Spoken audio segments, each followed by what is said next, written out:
കുട്ടികൾക്ക് എപ്പോഴും ഉണ്ടാകാറുള്ള ഒരു ഡൗട്ടാണ് ആംഗിൾ ഓഫ് എലിവേഷനും ആംഗിൾ ഓഫ് ഡിപ്രഷനും. എല്ലാ വർഷവും 100% ഷുവർ ആയിട്ട് നമുക്കൊരു ക്വസ്റ്റ്യനും ആ ടോപ്പിക്കുമായിട്ട് റിലേറ്റഡ് ആയി ഉണ്ടാകാറുണ്ട്. ആംഗിൾ ഓഫ് എലിവേഷൻ, നമ്മുടെ നോർമൽ ലൈൻ ഓഫ് സൈറ്റ് എന്ന് പറയുന്നത് ഇങ്ങനെ സ്ട്രെയിറ്റ് ലൈൻ ആണ്.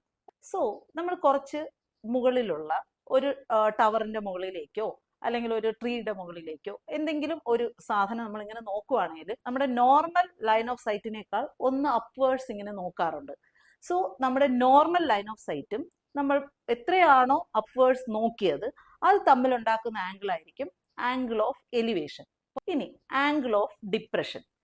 ആംഗിൾ ഓഫ് ഡിപ്രഷൻ എന്ന് പറയുമ്പോൾ നമ്മൾ ഒരു ടവറിന്റെ അല്ലെങ്കിൽ ഒരു ബിൽഡിങ്ങിന്റെ മുകളിൽ നിന്നിട്ട് കുറച്ച് ദൂരെയുള്ള ഗ്രൗണ്ടിലെ ഒരു സാധനം, ഒരു കാറോ ഒരു ദൂരെ പാർക്ക് ചെയ്തിരിക്കുന്ന ഒരു കാറിനെ നമ്മൾ നോക്കുന്നു. നമ്മുടെ ലൈൻ ഓഫ് സൈറ്റ് ഡൗൺവേർഡ്സ് പോകും. അപ്പോ നമുക്ക് കിട്ടുന്ന ഒരു ആംഗിൾ ഉണ്ട്. നമ്മുടെ ലൈൻ ഓഫ് സൈറ്റും ഡൗൺവേർഡ്സ് പോയ ആ ലൈൻ ഓഫ് സൈറ്റും തമ്മിൽ ഉണ്ടാക്കുന്ന ആംഗിൾ ആണ് angle of depression.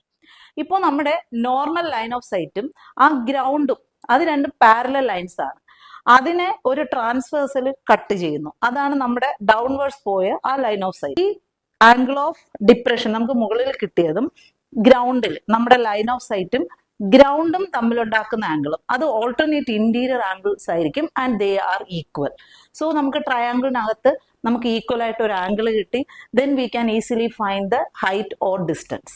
Okay, thank you.